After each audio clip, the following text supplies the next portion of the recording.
Kalau kita usaha dapat untung, maka yang dari Allah nggak pernah diambil.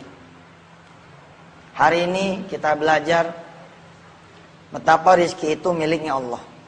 Silahkan dibuka surah Fatir, surah ke-35. Kita coba baca ya. Mulai dari ayat 2. A'udzu billahi minasy syaithanir rajim. Ayo.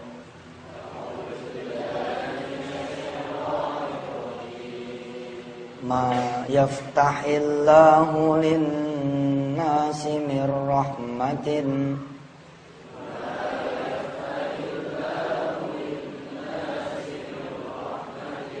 fala mumsika laha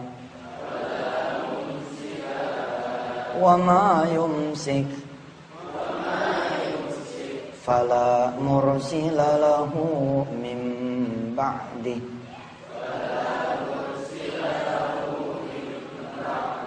wa huwal azizul hakim. Ya ayyuhan nasu dzkuru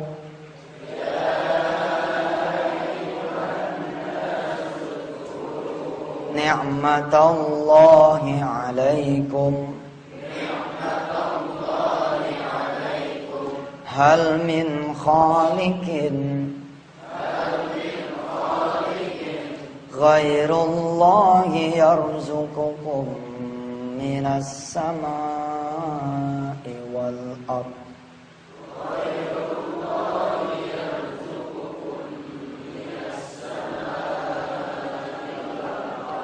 La ilaha illahu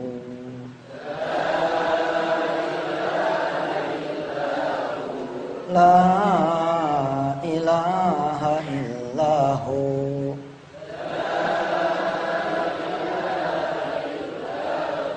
fa anna tufakun.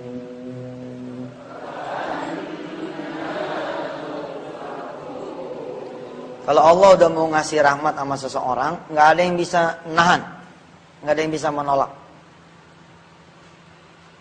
Sebaliknya kalau udah Allah mau cabut itu rahmat, nggak ada juga yang bisa nahan juga. Ayat yang hampir senada ini nanti kita akan pelajari. Ya. Coba kita lihat lagi ayat ketiganya. Wahai manusia, ingatlah akan nikmat Allah kepada kalian. Adakah pencipta selain Allah yang memberi rizki kepada kamu dari langit dan bumi? Tidak ada, kecuali Dia. Maka mengapa kamu bisa dipalingkan? Jadi kalau kita merujuk ayat ini saja, harusnya ketika kita mencari rizki, ngikutin cara yang punya rizki. Karena rizki di tangan Dia. Coba buka lagi surah Az-Zumar, surah ke-39. Ayat 52. Awalam ya'lamu anna Allah yabsutur rizqa liman yasha'u wa yaqdir. Ayo.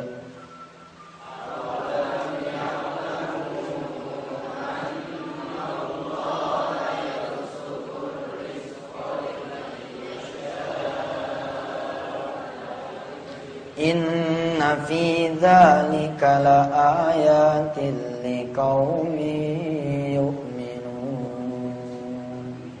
Inna fi dzalika laayatin liqaumin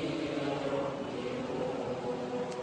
Apakah mereka tidak mengetahui kata Allah, sesungguhnya Allah yang melapangkan rizki dan membatasinya bagi siapa yang Dia kehendaki. Sesungguhnya pada yang demikian itu menjadi tanda bagi kaum yang beriman. Ada hal kecil yang kita pelajari pada hari ini, yaitu sholat duha. Sebab kata Allah, siapa yang mau banyak rezekinya sholat duha. Ini kan pekerjaan yang Allah suruh. Sedangkan Allah itu siapa? Allah yang memberikan kita rezeki. Terus kita enggak sholat duha, itu tandanya kita enggak mau rezeki yang dari Dia. Kita hanya selagu-lagunya saja mencari rezeki. Padahal tidak ada yang lebih besar rizkinya kecuali rizki dari Allah ilahi Rabbi. Apa kata Rasulullah? Ya, bahwa Tuhanku telah berfirman, irka'li arba'a raka'atin akfika akhirahu. Salatlah untukku di pagi hari 4 rakaat, aku akan cukupkan rizkimu. Wa kama qala Rasulullah aidan, ya. Wa man shalla sittan, siapa yang salat 6 rakaat, kufiya dzalikal yaum, Allah akan cukupkan buat dia rizkinya sepanjang hari. Subhanallah. Kita akan coba ya mengangkat satu kisah. Kalau tempo hari kita belajar tentang ada seorang security yang bisa menempati satu rumah mewah hanya dengan 7 malam dia sholat tahajud. Nah yang sekarang ini lebih hebat lagi nih. Ada orang bisa bangun rumah mewah dalam tempo ya sebulan. 4 biji, bukan cuma 1. 4 biji, 4 rumah mewah dia berhasil bangun hanya dalam tempo 1 bulan, alias seminggu 1. Bagaimana kisahnya? Kita akan lihat setelah yang satu ini.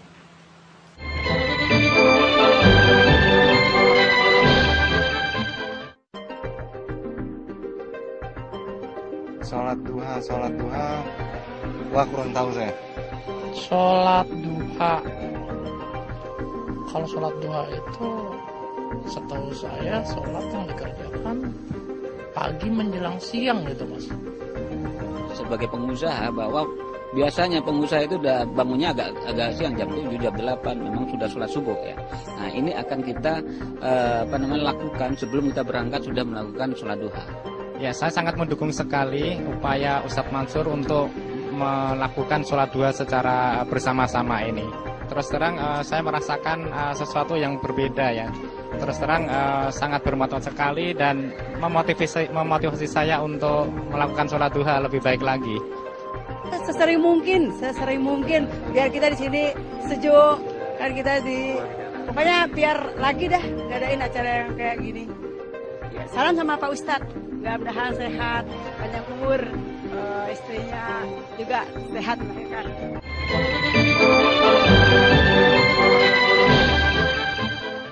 Para santri, para asatiz ya yang dirahmati Allah, alhamdulillah kita masih diberi karunia kita nuntut ilmunya.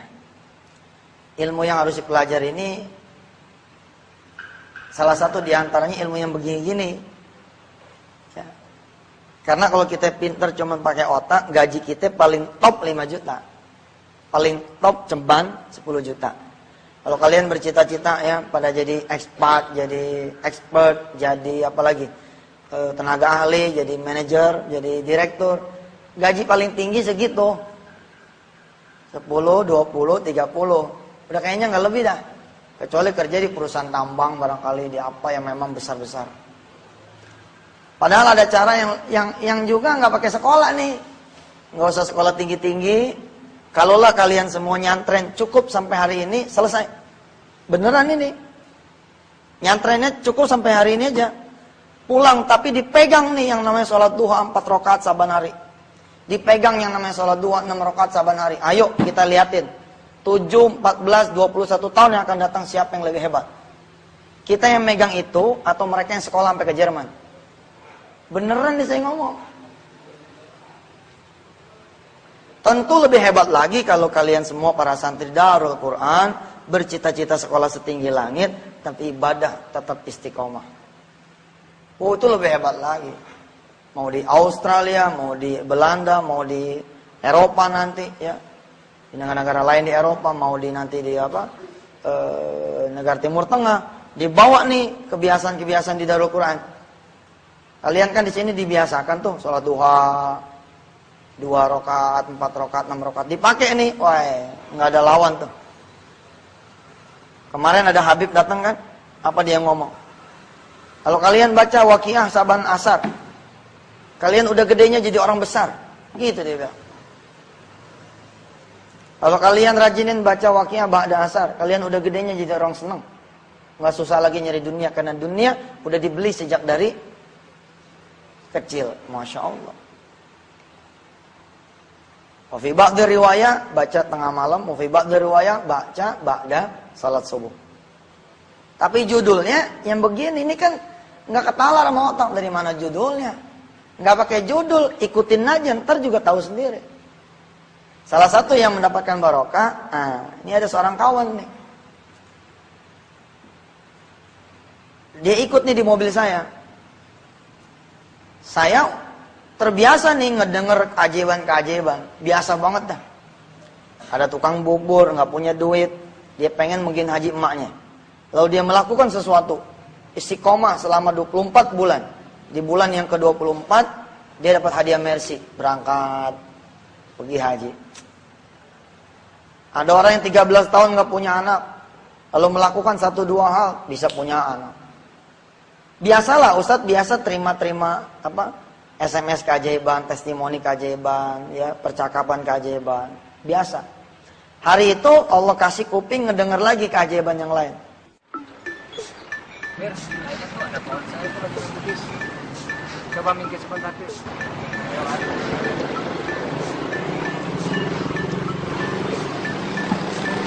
Pak Jojo mau kemana? Pak Iman ya? Oh bang, pulang pak. Ayo sini bareng aja. Oh boleh.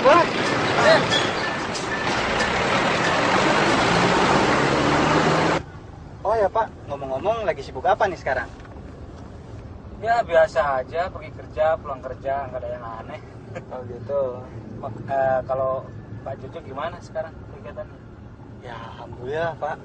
Sebulan ini saya baru saja ngebangun 4 rumah mewah pak.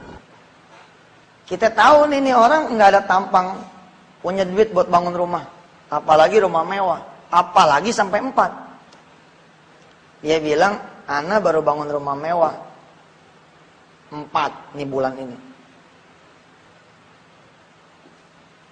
Saya mencoba tidak goyang, padahal goyang juga, aneh juga nih. Saya nanya sama dia, maksud ente bangun rumah mewah 4 biji itu dalam 1 bulan? Iya Ustaz, seminggu 1. Oh ya? Tapi ngomong-ngomong 4 rumah mewah itu buat Bapak sendiri apa Bapak bangun buat orang lain? Ya buat saya sendiri dong pak. Oh begitu, luar biasa memang Pak Jojo ini. Tapi gimana ceritanya nih sampai bikin rumah mewah sebanyak itu? Oh penasaran pak? Iya penasaran nih. Sebetulnya ada rahasianya nih. Waduh, pakai rahasia segala nih. Iya. Gini aja nih Pak. Ya. Bapak hampir aja ke rumah saya, kita ngobrol banyak di sana. Saya juga tertarik nih dengan cerita Bapak, sebulan bisa bikin bangun 4 rumah mewah, kan luar biasa itu. Aduh, saya jadi ngerepotin bapak nih. Iya nggak masalah, nanti pulang Bapak saya antar sama supir saya gitu. Oh baik deh, kalau gitu. Iya kita ngobrol banyak di sana. Bir, kita langsung ke rumah aja Bir. Baik pak. Silakan duduk. Ya terima kasih pak. Tunggu sebentar ya, saya mau ganti baju dulu. Oh iya silakan pak. Inilah rumah saya Pak. Iya, nyaman banget nih pak. Oh iya, kok minumnya belum ada ya? Tun, minumnya Tun. Oh iya, gimana tentang rahasia yang tadi? Oh iya pak. Penasaran pak ya? Iya. Penasaran saya tadi dengar bikin rumah 4 mewah dalam 1 bulan tuh.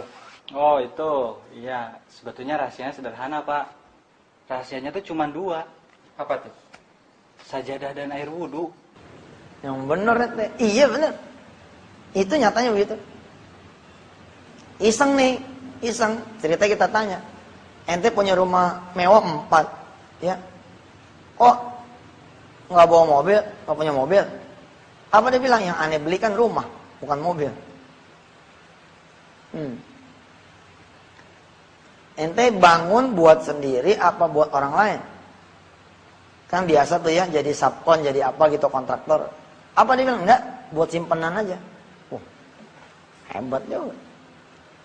Ketika saya tanya lagi lebih dalam, aneh kurang paham nih. Maksudnya bagaimana? Modal ente cuman air wudhu sama sejadah.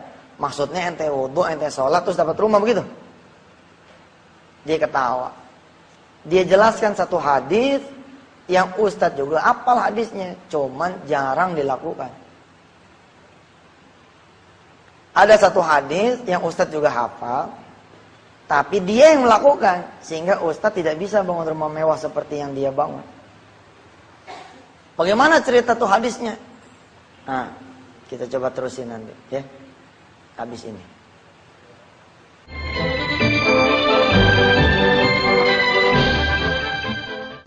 Rasanya berbeda sekali ketika memulainya pekerjaan tidak melaksanakan sholat terlebih dahulu. Dan ketika melaksanakan sholat duha, sungguh di luar nalar kita, ketika kita mengerjakan satu hal yang berat pun jadi enteng.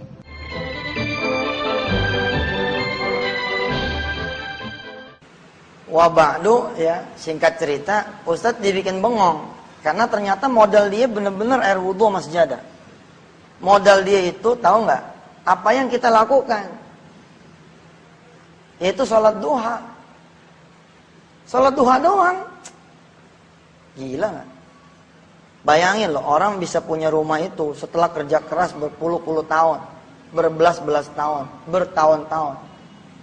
Ini orang cuman sholat duha, seminggu dah bangun rumah, seminggu sholat bangun rumah, seminggu bangun rumah.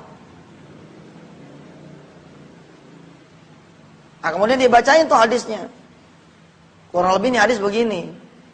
Siapa yang membiasakan sholat sunat duha 2 rakaat, lam yuktab minal ghafilin. Allah tidak akan catat dia sebagai orang yang lalai. Kita kan manusia sering lalainya ya, lalai sholat malam, lalai sholat berjamaah. Nah, tapi kalau kita sholat duha 2 rakaat dianggap lempeng semua tuh ibadah. Hebat gak? Lam yuktab minal ghafilin, nggak dicatat sebagai orang yang lalai. Wa man shalla arba'an, siapa yang sholatnya 4 rakaat, kataballahu lahu minal abidin. Allah catat dia sebagai hambanya yang ahli ibadah. Luar biasa ya. Murah banget. Dan sepanjang pengajian yang pernah kita adain, kita belajar fadilah yang lain kan. Kalau kita sholat sunat duha 2 rakaat rajin, Allah kasih kita apa? Bara'atun minan nar. Bebas dari api neraka. Ya. Di hadis yang lain, kita nanti dapat pintu sendiri di sorga, namanya babut duha, pintu duha. Ini pintu nanti manggil-manggil kita yang pada rajin sholat duha. Ainal ladzina yuqimuna ad-duha fadkhulu. Masuk. Siapa yang rajin pada sholat duha sini masuk. Hadza babukum, ini pintu kalian semua.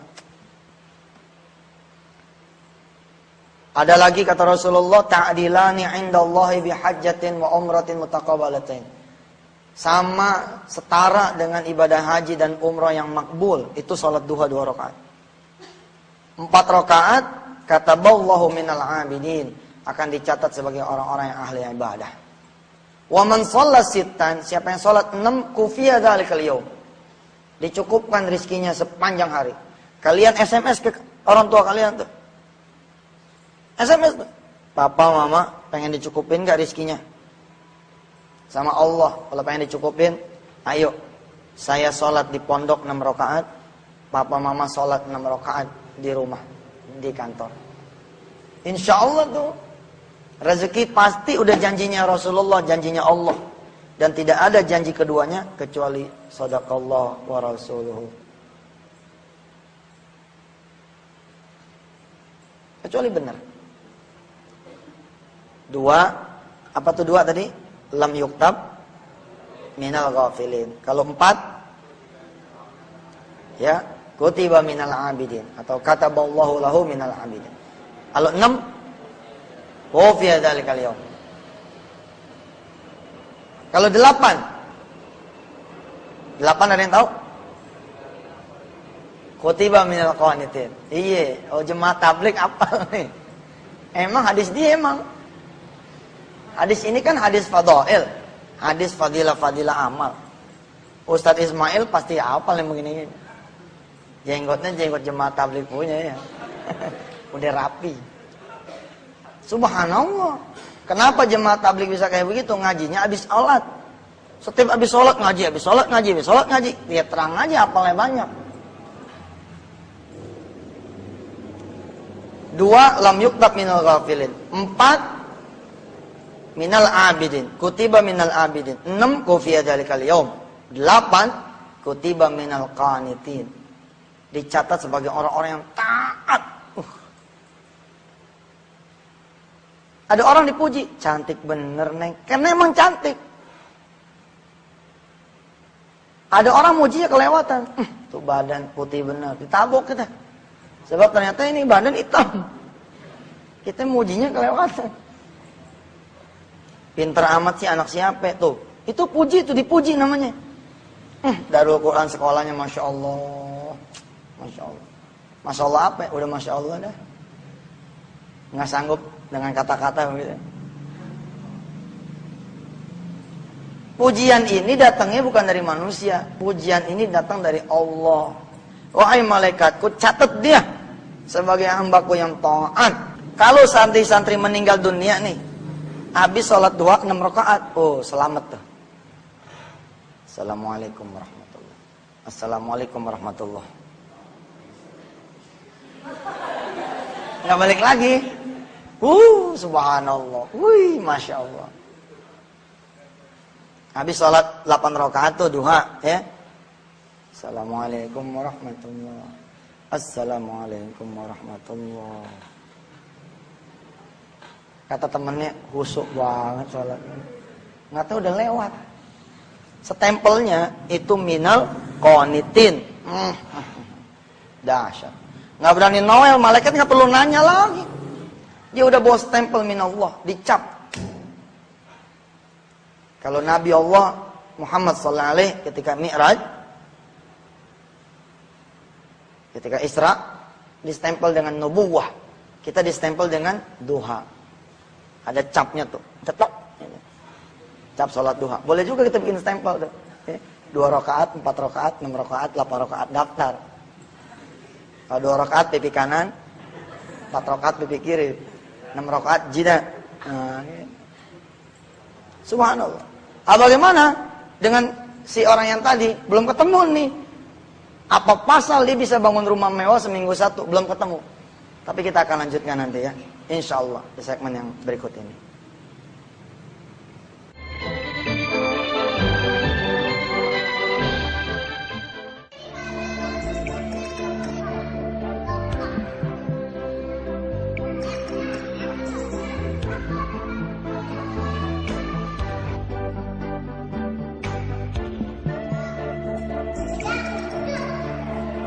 Anak perlu diajak duha sejak dini. Kalau libur sekolah, biasanya kita duha bersama.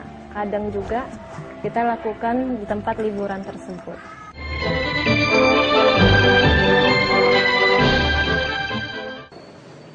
Kembali kepada kisah si bapak tadi ya, yang dia cerita bahwa dia punya rumah mewah 4 dalam waktu sebulan. Dan dia bangun itu saban minggu 1, saban minggu 1, saban minggu 1.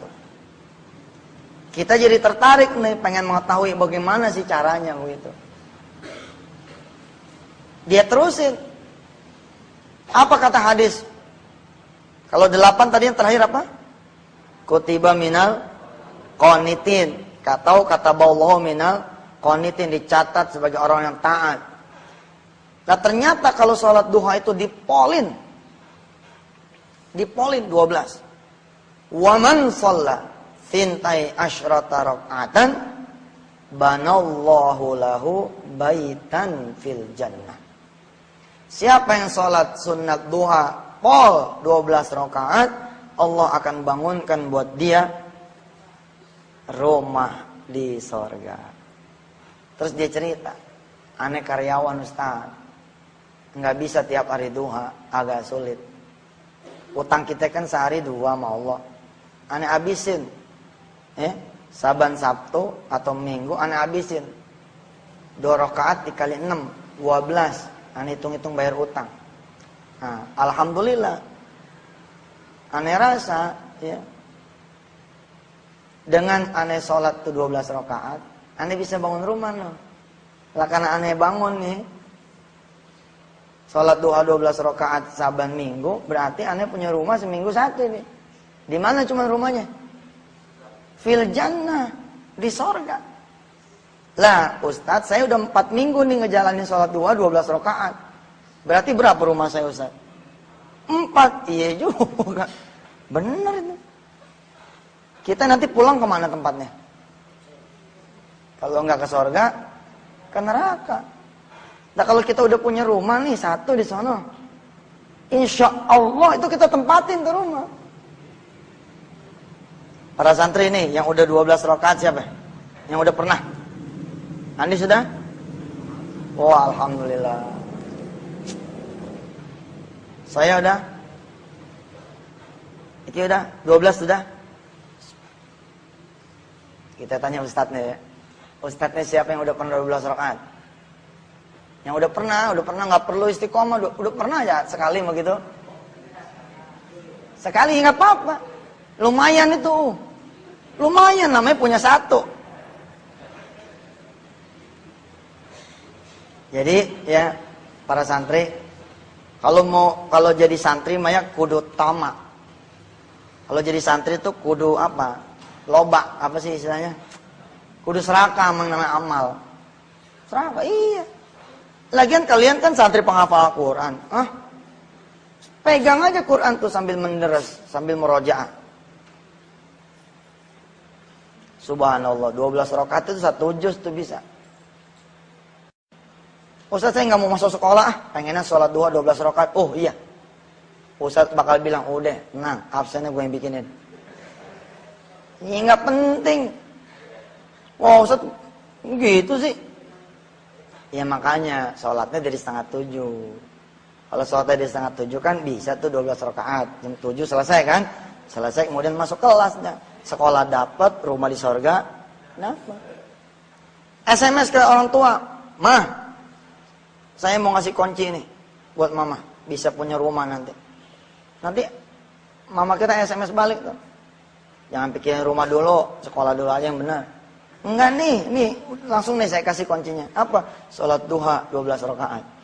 Ada apa dengan 12 rakaat? Banallahu baitan fil jannah. Insyaallah ya majelis duha nasional udah digulirkan. Majelis duha di mana kita saban Sabtu dan Minggu ya, jam 7.00 kita salat duha serentak di seluruh tanah air ya. Mudah-mudahan ini menjadi satu ikhtiar hamba Allah, ikhtiar anak bangsa supaya memang Indonesia ini jadi adem. Apalagi memang Rasulullah bilang, buka tuh pintu rizki dengan sholat duha. Wabadu, ya, pertahankan tradisi sholat duha dulu sebelum kita masuk sekolah. Pertahankan.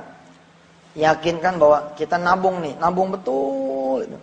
Kapan kita nanti ngambil? Nanti setelah kita lulus kita ambil. Guru-guru juga begitu. Guru-guru jangan mau kalah sama murid.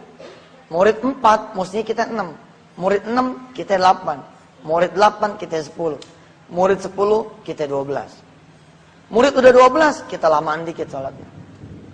Murid lamaan, kita tegur, jangan lama-lama sekolah. Ayo, mari kita baca doa kafaratul majlis. Subhanakallahumma wa bihamdika asyhadu an la ilaha illa anta astaghfiruka wa atubu ilaik. Shadaqallahul azim. Terima kasih. Billahi taufiq wal hidayah. Wassalamualaikum warahmatullahi wabarakatuh.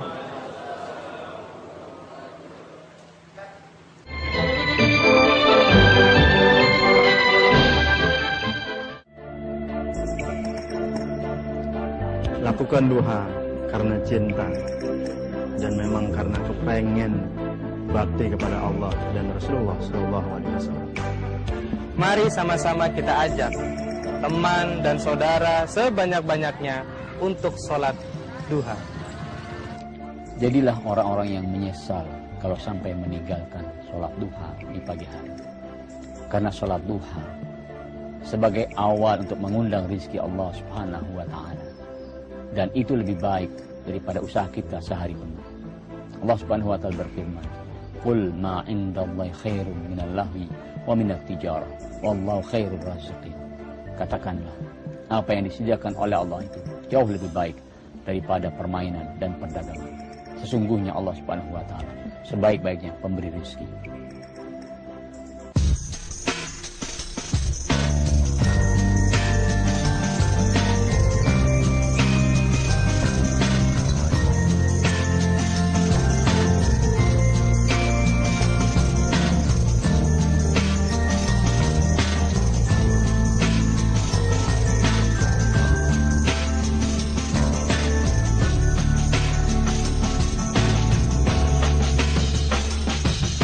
Bila harta melimpah jangan lupa sedekah. Pun jika kau tak punya tetaplah bersedekah. Tak akan berkurang harta untuk di jalannya, karena Allah Maha Kaya. Dia yang membalikan malam untuk jadi siang, dan juga sebaliknya siang pun jadi malam. Tak ada keraguan untuk memberikan yang kau punya menuju jalannya. Sedekahlah dengan kemampuanmu, sedekahlah terbaik untuk inginmu. Bersedekah maka bersilah hartamu, kemudahan kan mendatangimu.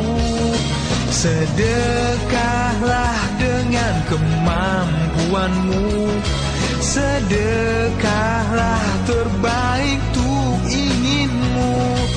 Bersedekah maka bersilah hartamu, kemudahan kan mendatangimu.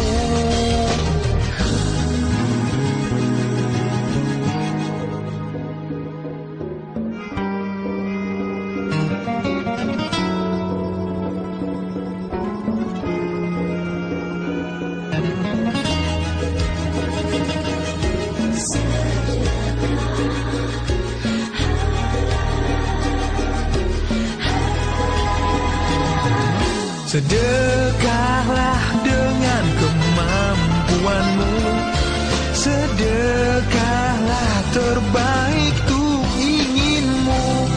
Bersedekah maka bersilah hartamu, kemudahan kan mendatangimu. Sedekahlah dengan kemampuanmu, sedekahlah terbaik untuk inginmu. Bersedekah maka bersilah hartamu, kemudahan kan mendatangimu. Sedekahlah dengan kemampuanmu, sedekahlah terbaik untuk inginmu. Bersedekah maka bersilah hartamu, kemudahan kan mendatangimu.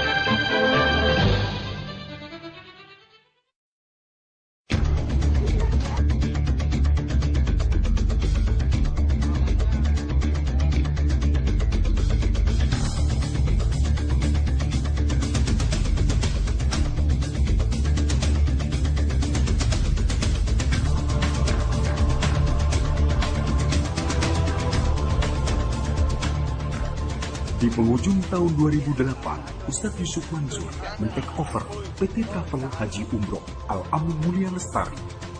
PT yang kemudian dikenal sebagai Travel Wisata Hati ini langsung didedikasikan untuk mensupport gerakan pembibitan penghafal Al-Quran atau PPPA.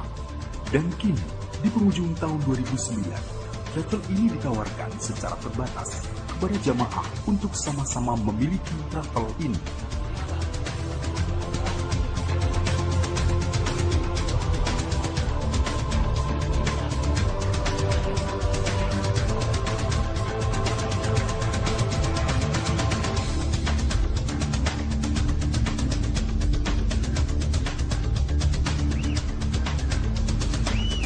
Berikut ini, kita akan segera dengarkan penjelasan langsung dari Ustadz Yusuf Mansur tentang bagaimana supaya kita bisa memberangkatkan 900 orang penghafal Al-Quran setiap tahunnya, tentang hubungannya saham travel dengan visi misi mencetak 100.000 penghafal Al-Quran.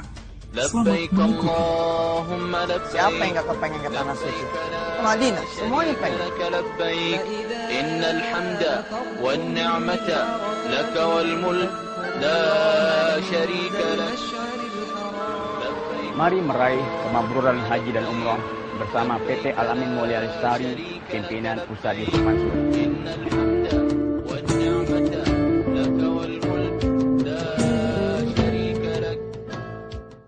Ibu Bapak yang dirahmati Allah, di website wisatahati.com ada artikel yang saya tulis di sana. Judulnya 900 tiket umrah gratis.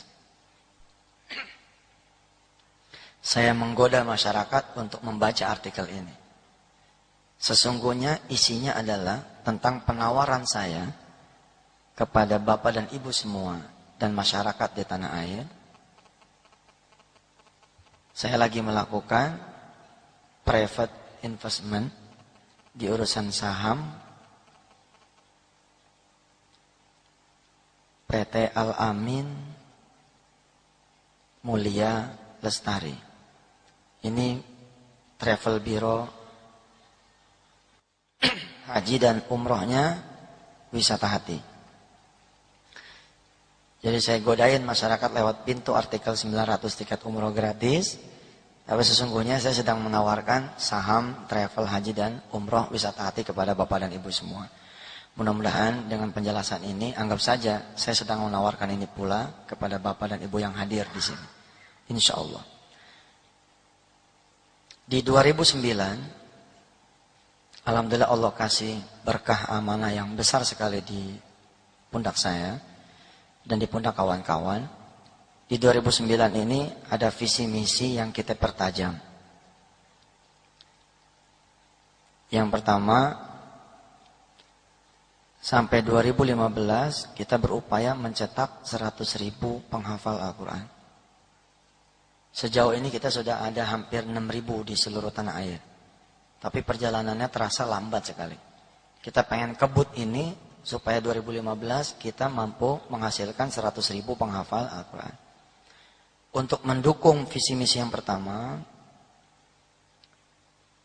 kita kemudian mendorong pertumbuhan rumah tahfiz sebanyak 1.000 rumah tahfiz sampai tahun 2015. Rumah tahfiz ini pesantren mikro, tanpa masjid, tanpa sekolah, tanpa asrama.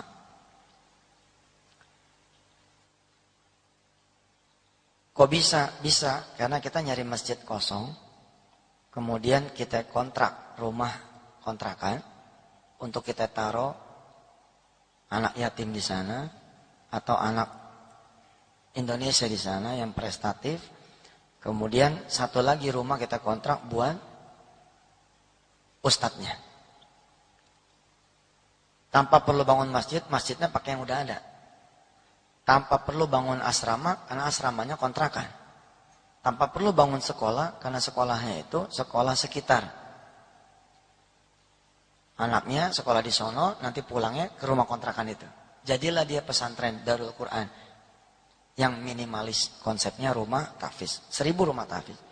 Kemudian visi misi yang ketiga, menuntaskan pembangunan sekolah Darul Quran Internasional yang sudah mulai kita iklankan. Kita tuntaskan itu sekolah dan sekaligus membayar kewajiban-kewajiban kepada pihak ketiga akibat pembangunan Darul Quran di headquarter di Kampung Ketapang, Tangerang. Untuk menyelenggarakan dan mensukseskan visi misi ini perlu biaya yang tidak sedikit. Tidak kurang antara 100 sampai 200 miliar rupiah. Saya sih udah telanjur ngibarin bendera, bismillah aja. Insya Allah mudah-mudahan nyampe. Sebab saya tidak sendirian. Saya bersama masyarakat Indonesia dan masyarakat muslim hampir di seluruh dunia yang ada channelnya sama saya. Jadi saya merasa tidak sendirian, saya bersama dengan Anda semua. Baik. Nah, di antara sekian banyak yang kita lakukan, ada salah satunya yang kita coba earn money dari masyarakat lewat penjualan PT Travel tadi. PT Travel ini kita bandrol 15 miliar rupiah. Terbagi dalam 1.500 lembar saham, satunya 10 juta.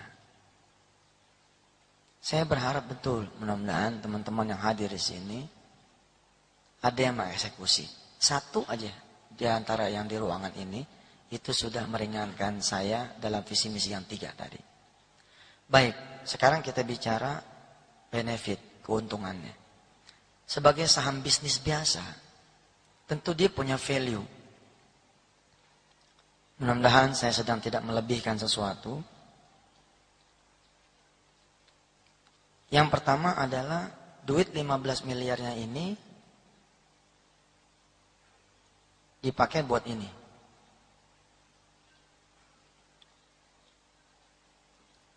Ada 69 miliar saya berharap disumbang dari fundraising. Di 100 titik sampai nanti akhir tahun 2009. 25 miliar saya berharap disumbang dari penjualan DVD MDN. Yang tadi disetel tuh, itu kami berharap laku 1 juta DVD MDN. Mudah-mudahan bisa menyumbang 25 miliar. Beberapa belas miliar lagi dari perusahaan-perusahaan yang tumbuh dari berkah Allah kasih nama Wisata Hati dan Darul Quran. Yang memang dari awal kita niatkan buat wakaf dan sedekah. Yang pertama adalah 10 juta itu anggap saya sebagai sedekah Bapak dan Ibu semua, tapi sedekah yang bergulir. Dipakai buat keperluan visi dan misi. Yang kedua, insya Allah travelnya Wisata Hati ini didiemin aja, nggak pakai diiklanin, nggak pakai dikerjasama sama TVku, segala macam. Tiap bulan dia sudah memberangkatkan antara 200 sampai 400 orang.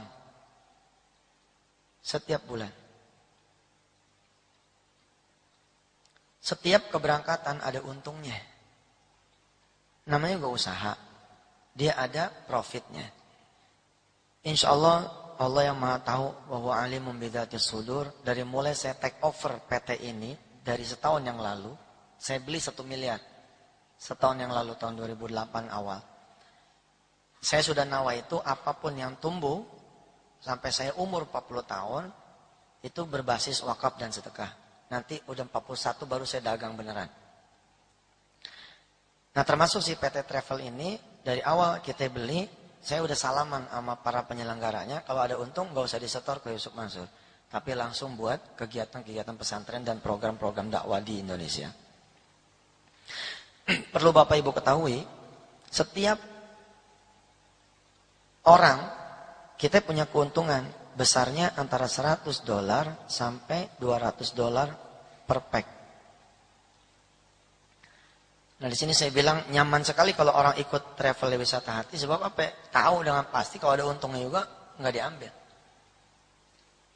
Kayak kemarin saya berangkat dengan rombongannya yang 2 bulan yang lalu, dua keberangkatan yang lalu, saya berangkat with my own money.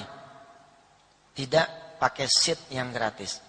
Tidak juga pakai kasnya si travel. Insya Allah kita ada datanya. $100-200. $200 kalau nggak ada kejadian apa-apa mulus itu nggak ada macam-macam lah. Nggak ada harus tukar hotel apa segala macam, busnya nggak ada bermasalah, nggak ada kematian, nggak ada macam itu $200.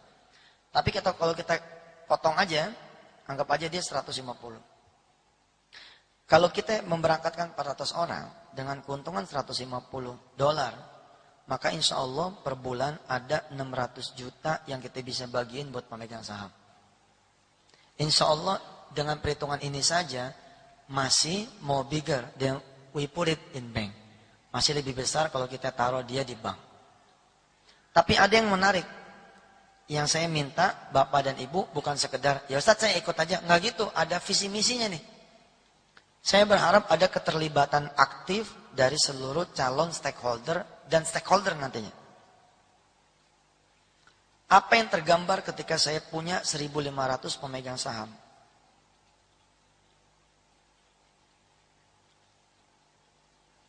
Di sini ada Pak Haji Suparmin, pengusaha penerbitan. Dulu saya pernah memberikan pelatihan bisnis dengan komunitas Al-Azhar. Kebetulan temanya tentang penerbitan. Saya bilang, sebagai seorang pengusaha penerbitan, untuk menjual 3.000 eksemplar, dia akan capek sekali kalau tidak berbasis network dan community. Tapi kalau dia berbasis network dan community, jual ini nih, tergantung mau 10 hari, mau 5 hari, mau 1 hari, insya Allah bisa. Tentu ininya harus di-prepare dulu nih. Network sama community-nya harus di-prepare dulu. Jangan dibangun di single saham. Bagaimana caranya? Saat itu ada pelatihan bisnis lewat pengajian di Al-Azhar. Yang hadir kira-kira 300 orang. Saya kasih ilustrasi. Anggap aja bikin satu perusahaan baru. Wis modalnya patungan. 300 orang. Kita cetak satu buku. Satu buku ini 150 juta. Anggap saja kalau satu modal cetaknya 5.000. 150 juta ini, insya Allah banyak orang-orang yang punya duit, sendirian bisa. Tapi nggak gitu cara kerjanya. 150 juta ini kita share ke 300 orang dan tidak perlu 150 juta. Saya saat itu mengilustrasikan setiap orang 100.000 saja. Ketika dia bisa 100.000, maka ketemu modelnya begini, 300 kali 100.000, 30 juta. Ini bukan cerita arisan, bukan cerita multi level, ini cerita perusahaan biasa tapi dijalankan dengan konsep network dan community. Ketika ada yang bicara, Ustadz saya punya 100.000 tapi saya nggak bisa dagang 10 buku. Tugas kemudian si board community-nya ini memakaikan tools marketing. Apa tools marketingnya? Misalkan buku itu judulnya Berburu Pangeran, Berburu Bidadari. Isinya adalah kiat-kiat mendapatkan jodoh. Bikin tools marketingnya apa? Bikinin eventnya. Seminar. Mencari jodoh dalam 1 kali 24 jam. Kerjaan saudara-saudara adalah mengenali siapa di lingkungan saudara yang belum punya jodoh. Insya Allah dia bisa jualan 10. Konsepnya apa? Konsepnya adalah everybody is marketer. Ini sudah dilakukan sama Telkom Pak beberapa tahun terakhir. Kalau tidak, Telkom tidak bisa berdiri. Cara sempurna, kalau mau diginiin, bokeh. Jadi semua karyawan terlibat. Menjaga, jualan, karena semuanya sudah menjadi pemegang saham. Telkom sudah nih. Setidaknya itulah yang saya dengar dari para direksinya. Inilah yang disebut sama Hermawan Kertajaya, ya, New Wave Marketing. Eranya ini. Everybody is marketing. Fine. Berangkat dari sini, maka ketika saya punya 1.500 pemegang saham, itulah saya meluncurkan ini. Jadi bukan semata jualan saham, tapi ada visi misinya apa? 1.500 orang ini kerja dong. Saya bikinin programnya, namanya One Get One. Satu pemegang saham, usahakan betul nyemplungin satu peserta umroh lewat travel kita. Kalau ini terjadi, maka keberangkatannya bukan 400, tapi 1.500 orang per bulan. 400 saja, benefitnya banyak sekali. Di antara selain soal uang, yang kita juga semua butuh, kalau kita naruh duit ya mesti harus datang lagi duit. Ada benefit lain, yaitu berupa apa? Berupa tiket gratis. Setiap 20 tiket, gratis 1 seat. Jadi kalau ada orang yang bawa 20 orang, suka digratisin 1, bukan karena kebaikan travel, emang udah begitu sih airline-nya. Berarti kalau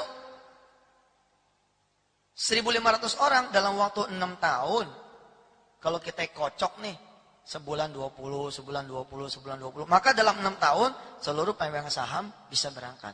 Tapi yang ini tanpa keterlibatan pemegang saham. Saya bilang, enggak begitu dong. Kalau udah ada orang di belakang saya 1.500, mari kita sama-sama bekerja. 1.500 ini menghasilkan apa? Bagi hasilnya $150 per bulan. Insya Allah, kalau catatannya 1.500 orang ini benar-benar bekerja, menghasilkan satu orang satu setiap bulannya.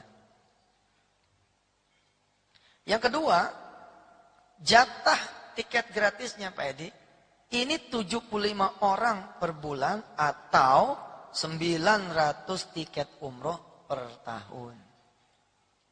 Nah di sini kenapa dia punya judul? Mana tuh itu judulnya? Kenapa judulnya itu 900 tiket umroh gratis? Dari situ tuh muaranya. Kalau keberangkatannya 1.500 jamaah umroh per bulan, maka insya Allah tiket dalam 1 tahun 900. Di luar bagi hasil yang $150 per bulan. Sampai sini sih menurut saya cukup menarik nih.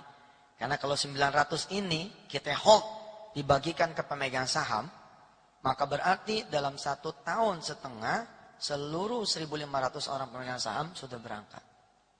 Anggap aja seperti bayar umroh cuma 10 juta. Tapi saya menolak ini, saya menolak ini dikatakan arisan umroh. Karena ini masih terus bergulir.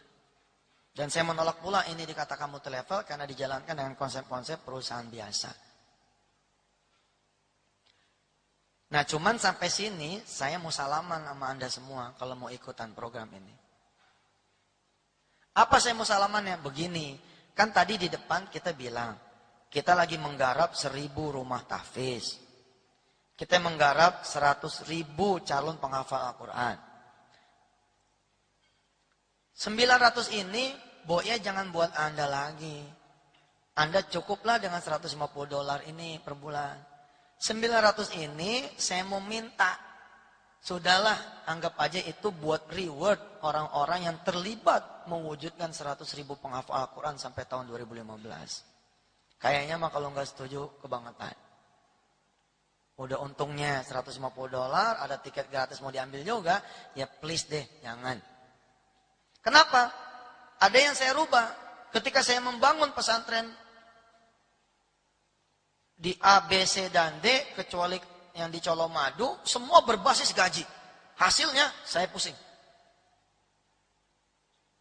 Audisi awal-awal tahun 2009 untuk memenuhi 100.000 rumah tahfiz, kan kita mengaudisi nih. Teman-teman nyodorin itunya, bahan iklannya. Saya coret karena judulnya lowongan pekerjaan. Waduh, saya bilang jangan. Satu rumah tahfiz itu isinya 1 orang dapur, 1 office boy, 2 ustadz. Berarti 4. Kalau masing-masing 1 juta, berarti 4 miliar loh pengeluarannya. Ini rumah tahfiz ini harus berbadan 0. Kok bisa Ustadz? Bisa. Lah kan rumahnya ngontrak? Enggak. Banyak orang-orang yang mau sewa rumah. Jangan cari rumah kontrakan, cari aja rumah-rumah orang yang bisa gratis, weh, banyak. Pikirannya jangan pikiran ngontrak. Terus sekolah kan harus bayar? Enggak. Kalau saya titipin juga mahasiswa yang hafal Quran di Udinus, mesti juga nggak bayar. Masa bayar juga? Ya kita cari orang-orang yang benar-benar satu visi, satu misi, sehingga gerakan ini gerakan Indonesia. Lah di SDM-nya, saya bilang SDM-nya juga jangan cari lowongan pekerjaan. Bikin lowongan apa? Lowongan dicari mujahid dan mujahidah. Tanpa gaji, persis seperti Gontor.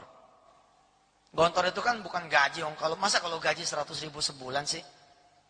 Tapi hebatnya, dengan gaji yang minimalis seperti itu, berkahnya minta ampun. 1-2 tahun ngabdi, tahun ketiga ada di Islamabad, Pakistan, dapat beasiswa S2 di sana. 1-2 tahun ngabdi, berangkat S2 ke Mesir. 1-2 tahun ngabdi, berangkat ke Melbourne. Mewakili kiai ke sana kemari, sama aja.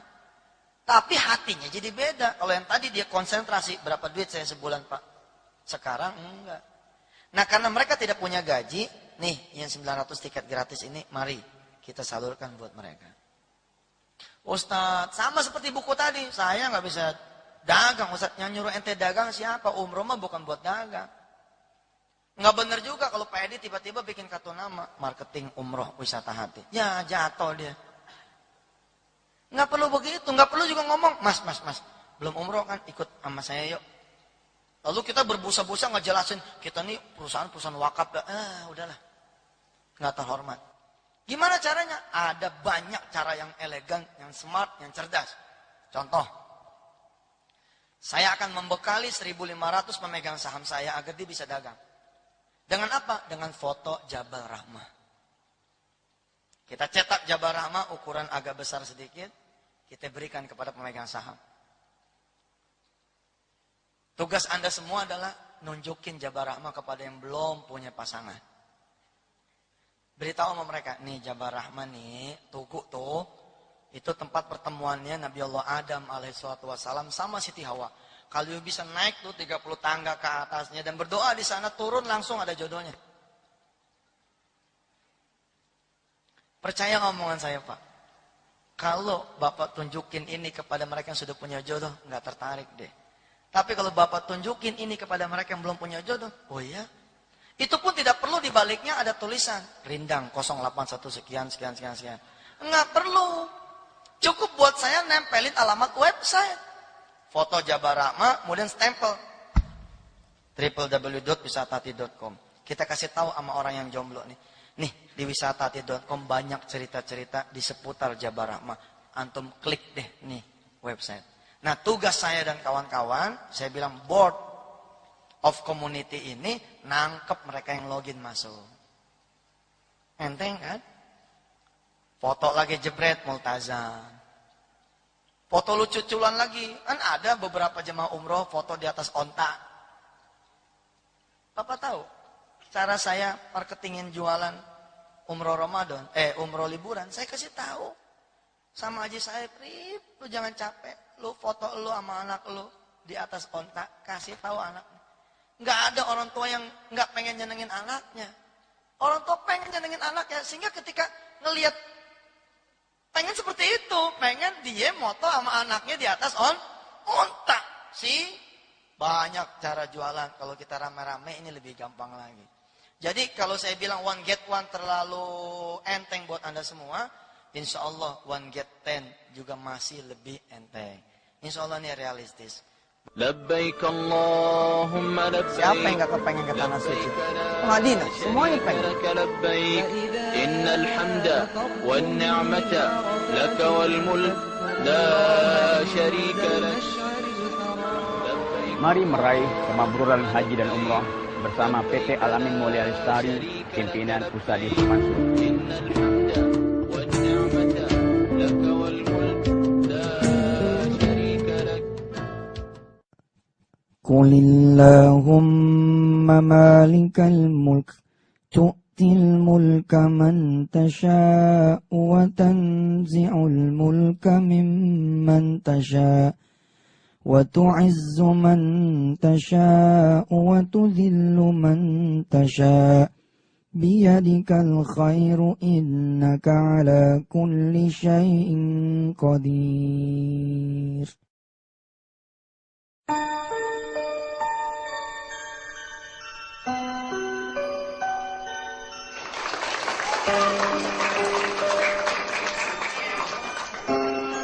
Saya sangat senang atas bantuan ini.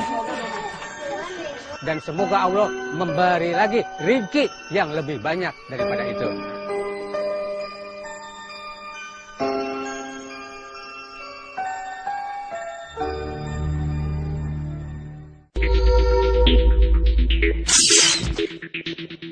Tahukah Anda bahwa sedekah itu luar biasa?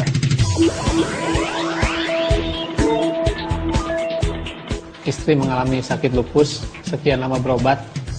Setelah mengetahui fadilah atau keutamaan riyadah dan sedekah ini bisa hilang. Sudah banyak yang percaya dan membuktikan bahwa sedekah itu memang luar biasa.